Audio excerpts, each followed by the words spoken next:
সব কিছুর উন্নয়ন যেমন চায়, তারপরেই যে চাহিদাটা মানুষের কথা বলার স্বাধীনতা। আপনারা জানেন যে বিগত সরকার থেকে বিভিন্ন সময় মানুষ কথা বলতে পারে নাই, অনলাইন অফলাইন সব জায়গাতেই।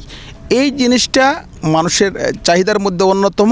কথা বলার স্বাধীনতা থাকতে হবে, গঠনমূলক সমালোচনা করার অধিকার থাকতে হবে, উন্নয়ন এবং বাক স্বাধীনতা, এই দুইটি আমি মনে করি যেই প্রার্থী বা যারা নিশ্চিত করবেন তাদেরকেই জনগণ ভোট দিবে এবং আমি ভোট দেব।